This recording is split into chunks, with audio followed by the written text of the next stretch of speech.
There is a billion-dollar industry built around teaching you about money. Books, courses, podcasts, YouTube channels just like this one. And after 2 decades of the financial literacy movement, the average American has less savings than they did in the year 2000. Something does not add up. We are living in the most financially educated era in human history. There are more money books on the bestseller list than ever before. There are more personal finance influencers than ever before.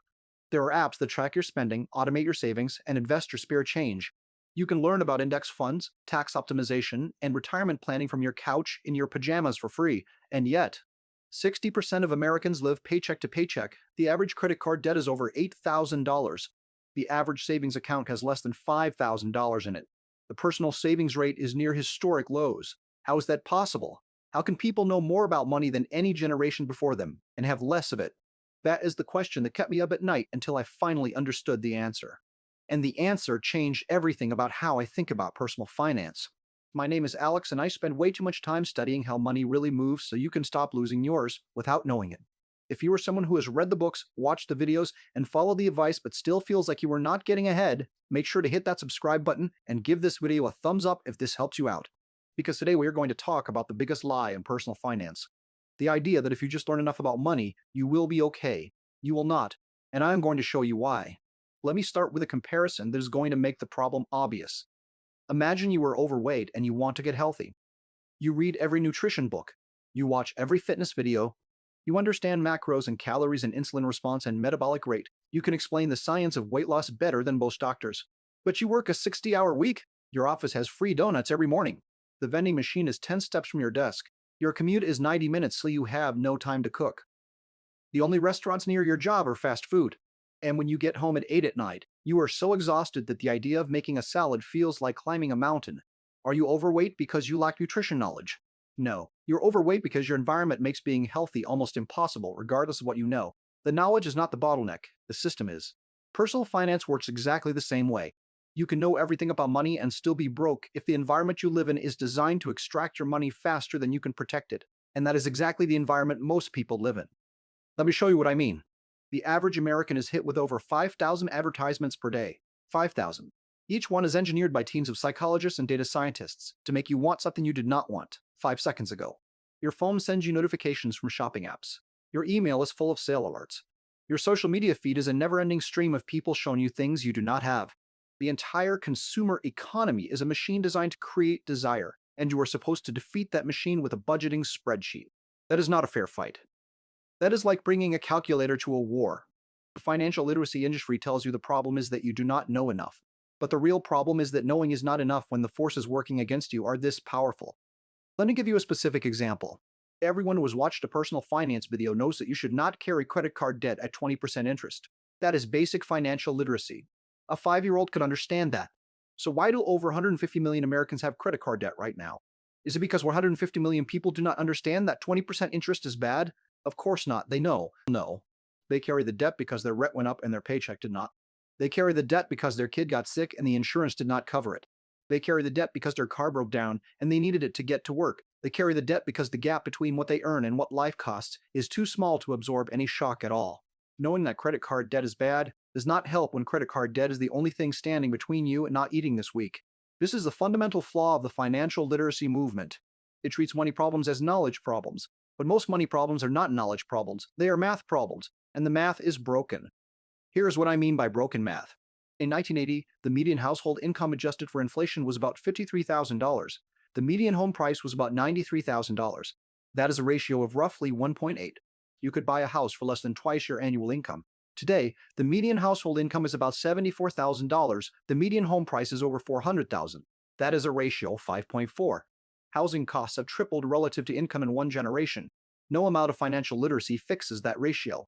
You cannot budget your way from a 1.8 ratio to a 5.4 ratio. You cannot read a book about index funds and suddenly afford a house that costs 5 times your salary instead of 2 times. The math moved. Your knowledge did not move the math back. Healthcare is the same story. The average family spends over $23,000 a year on health insurance premiums. That number has increased over 50% in just the last decade. You can be the most financially literate person on the planet and that number still comes out of your paycheck every month. Education costs have increased over 1,000% since 1980. You can understand compound interest perfectly and still owe $100,000 in student loans because the cost of the degree was 10 times what it should have been. The financial literacy industry does not talk about this because it cannot sell you a solution to a systemic problem. It can sell you a course on budgeting. It can sell you a book about investing. It can sell you an app that rounds up your purchases, but it cannot sell you affordable housing. It cannot sell you reasonable healthcare costs. It cannot sell you an economy where wages keep up with inflation.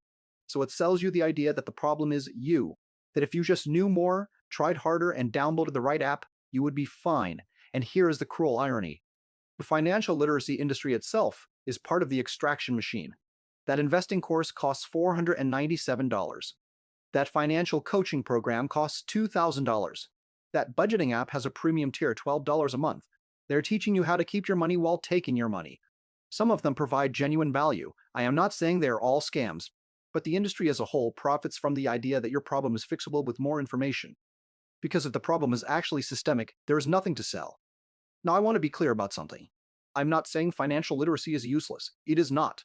Understanding how compound interest works is valuable. Knowing the difference between a Roth IRA and a traditional IRA matters. Having a basic budget is better than not having one. Financial literacy is a tool, and tools are useful. But a hammer is useless if the house you are building is on quicksand. You need the hammer. But you also need solid ground, and most people do not have solid ground. So what does solid ground actually look like? It looks like three things that financial literacy rarely talks about. First, it looks like income that outpaces your fixed costs by a meaningful margin. Not a slim margin, not $200 a month. A margin big enough that one bad month does not destroy you. Financial literacy tells you to budget better. Solid ground means earning more or spending structurally less, not cutting out coffee. Structurally less. Cheaper housing, cheaper transportation, cheaper city, fewer fixed obligations. The goal is not to optimize a broken equation. The goal is to change the equation entirely. Second, it looks like systems instead of willpower. Financial literacy tells you to be disciplined, but discipline runs out. Every single day, your willpower is being drained by decisions, stress, advertisements, and the general exhaustion of modern life. By 8 at night, your discipline is gone. That is when you order the delivery food. That is when you click buy on the thing you do not need. The people who actually build wealth do not rely on being disciplined every single day. They build systems that remove the decision entirely. They automate their savings so the money moves before they can spend it. They delete the shopping apps so the temptation is not there. They set up their life so that the default action is the right action. You do not need more knowledge. You need fewer decisions. Third, it looks like understanding the difference between what you can control and what you cannot. You cannot control inflation. You cannot control housing prices. You cannot control housing prices. You cannot control healthcare costs. You cannot control whether your company does layoffs. Spending energy and stress on things you cannot control is a waste. What you can control is your fixed cost structure. What you can control is your savings rate. What you can control is where you live and what you drive and how much of your income is committed to obligations before the month even starts. Focus everything on what you can control. Ignore what you cannot. That is not financial literacy, that is financial strategy, and there is a huge difference. Financial literacy says learn more. Financial strategy says position better. Financial literacy is knowing that index funds return 8 to 10% over the long term. Financial strategy is structuring your life so you actually have money to put into those index funds every single month without fail. One is information. The other is architecture. And architecture beats information every time. I want to leave you with this. If you are watching this video, you probably already know a lot about money. You have watched dozens of videos just like this one. You understand the concepts. You know the rules. And you are probably still not where you want to be financially. That is not because you are bad with money. It is not because you need one more book or one more course. It is because the game you are playing has rules that were written by people who profit when you lose. Financial literacy teaches you the rules of the game, but it does not change the game itself.